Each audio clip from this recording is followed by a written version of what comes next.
Hello, my name's Kingsley Singleton, Deputy Editor of Digital Photo, and welcome to this Photoshop and Elements video lesson. In this month's guide to taking better landscape photos, you'll find lots of information about filters, and specifically which ones you can't do without when you're out in the great outdoors shooting scenics. We've identified a circular polarizer and a selection of neutral density filters as the must-haves. But hang on, what about things like warm-up filters and graduated NDs? Shouldn't all photographers carry these too? Well, it might raise a few eyebrows amongst the traditionalists, but in the digital age, the answer is a resounding no. Graduated NDs in particular used to be indispensable when shooting landscapes with a bright sky and a dull foreground. These kind of scenes have a dynamic range wider than a camera can record, be it digital or film, and the result of shooting them without a grad filter would either mean a burnt-out sky or a foreground lost in shadow. The grad filter is used to darken the brightest parts of the scene, fooling your camera into creating a more balanced exposure, a bit like this. So, why do you ask, do we now no longer need them? Well, it's all thanks to Photoshop. It's far simpler to shoot a single raw file of your location as we've done here, then convert it twice, once for the highlights, once for the shadows, and blend them together in Photoshop or Elements. This has exactly the same result as a graduated ND, but the results are infinitely more controllable in both their strength and their location on the image. And what we end up with is a picture where we can pack in great lighting and superb detail in every part. So in this video tutorial, I'm going to show you how to achieve a perfectly exposed landscape image from a single raw file, even if you do have tricky lighting conditions. Okay, let's see how it's done. First we're just going to close down our finished images and open up our start image just by coming up to File, down to Open, and picking the image called tree.dng, which you'll find on this month's cover CD. Click Open, and the image will appear in the Adobe Camera Raw interface. Okay, so the first thing you want to do is just make sure that you're seeing the image exactly as it came off the camera. So we'll just click on this little flyout menu here, and choose Camera Raw Defaults. And now we can get started in making our first conversion. And what we're going to do essentially is make one conversion for this part of the image, the sky and the bright areas, and one conversion for the shadows. We'll go for the sky and the bright areas first. Now we're going to leave the temperature and tint sliders alone because the color balance in the sky is looking pretty good, and come straight down to the exposure slider, give that a click and move it up to plus 0.4. That's just going to give us a little bit more brightness in this area of the image without losing any of the detail in the clouds there. We'll leave the fill light and the recovery sliders at 0 in this case, and then come down to the black slider, which is also called the shadow slider in some versions of Adobe Camera Raw. And this one we're just going to click and drag to the right, probably up to around 25 or 30, just giving us a little bit more definition in the tree. As you can see, when we do that, we're losing a lot of the detail in our foreground rocks here, but that's where our dual raw conversion comes in. We're not worried about this part of the image yet. We'll be taking care of that in a moment. All that concerns us at the moment is this part of the image, and that's starting to look much better.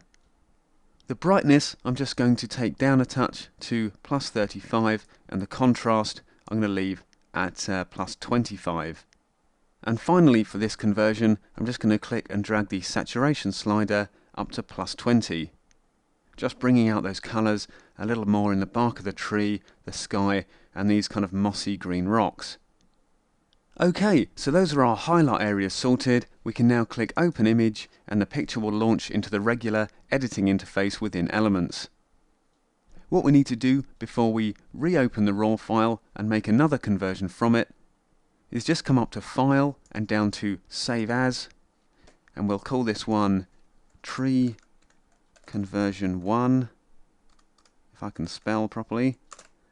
Save it as a JPEG, click Save, choose Quality Level 10 and click OK. And with that saved, we can come back up to File, down to Open, and we can pick our original tree.dng file once again. Open that up, and this time make a conversion that's going to take advantage of all that lovely detail in the shadow areas. Once again, we'll leave the temperature and the tint sliders alone for now, and just come down to the exposure slider, and then we'll click and drag that further over to the right. Once again, don't worry about what's happening on this side of the image, we've taken care of that already. We're now looking at these shadows. So immediately that's getting lighter, but it's being kind of dragged back by the blacks that are already there. So we're going to need to take that black slider and move that back to around maybe 8, 9 or 10 on the scale. Just making sure there's still some nice deep shadows in there. We can see that by the way the histogram is coming up to the end of the scale there. And in fact we'll probably now just push our exposure a little bit more up to around 2 stops. The brightness this time we'll take back up to 50, but the contrast again we'll leave at plus 25. That's its default setting. So as you can see, we're now getting a lot more detail coming through in the shadows, but the last thing we're going to take care of is just the difference in lighting and colour balance between the two areas. These shadows are still looking pretty cold, so we're just going to click and drag the temperature slider up to around sort of 64, 6300 degrees Kelvin, something around there should do us quite nicely. And with all those settings in place, it's time to click Open Image again and take the shot back into Elements. So now we've got our two conversions, one for the highlights and one for the shadows. All that's left to do really is blend them together. But don't worry, there are no fiddly cutouts or anything nasty like that to look forward to. All we need to do is first get both conversions onto the same file and then just rub out the bits we don't want. So first just come up to Select and down to All, and you'll see we get marching ants all the way around our image there. Then up to Edit and down to Copy, which will record all of this into the system's memory.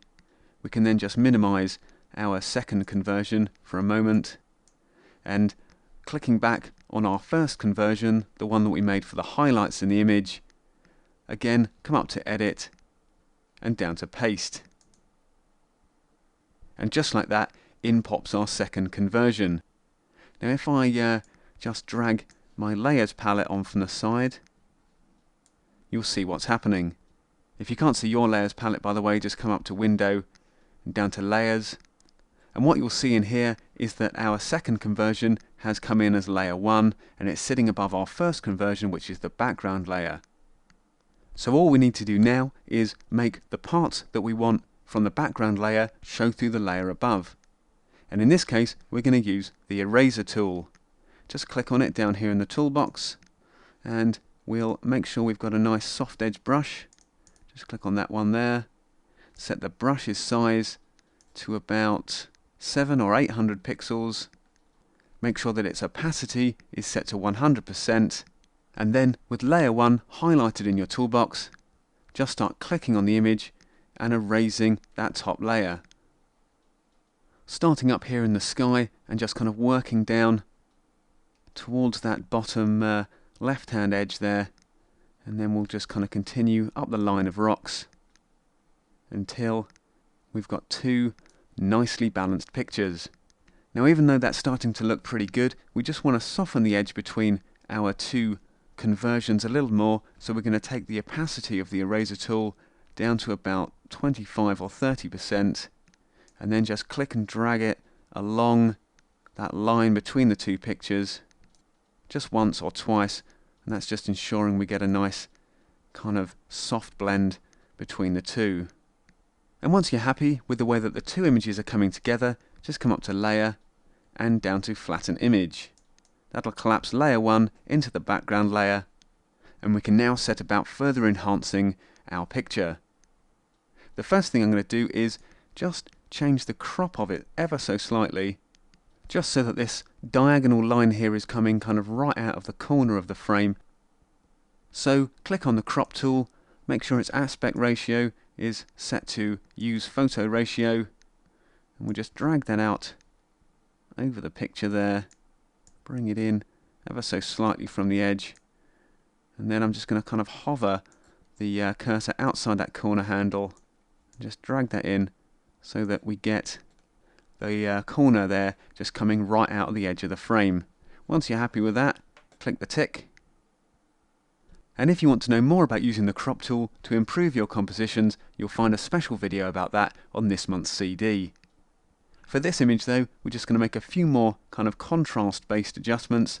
First picking the burn tool, making sure it's set to the shadows, the exposure down at about 3%, and we'll just increase that brush size up to about 800 or 900 pixels, again just using the right square brackets key on the keyboard there.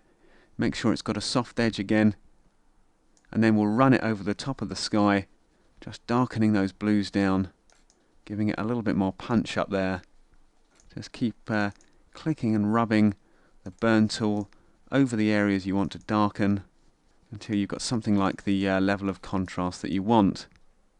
And we're also going to do something similar to the highlights in the shadow area of the image. So click on the burn tool down there in the toolbox, select the dodge tool, bring its brush size again up to about 800 pixels, set the range to highlights, the exposure, that's okay down at about 3%, and then we're just going to lighten up some of these shadowy areas again just by clicking and dragging and rubbing in those highlights, just bringing out a bit more detail in those parts of the shot. And if you want to go further, you can just reduce that brush size again, and we'll just try and kind of concentrate on these lines that are taking our eye into that tree, just kind of bringing them up in the surrounding shadows, making them a little more prominent. That's looking okay to me. So the final thing we're going to do is just warm up the image a little using a photo filter, and you'll find that within the layers palette just by clicking on the create adjustment layer icon. Click and hold your mouse button down on that, pick photo filter from the list, and our photo filter dialog box will then appear on screen. It'll default to the warming filter 85 setting. We'll just take the density of that down a little. It's looking a little bit too orange at the moment, just down to about sort of 17-18%. And you can see the effect it's had just by clicking on and off the preview box. It's certainly looking a bit more cheery with it applied. So click OK, come up to Layer again and down to Flatten Image, and that's our nicely balanced landscape picture completed.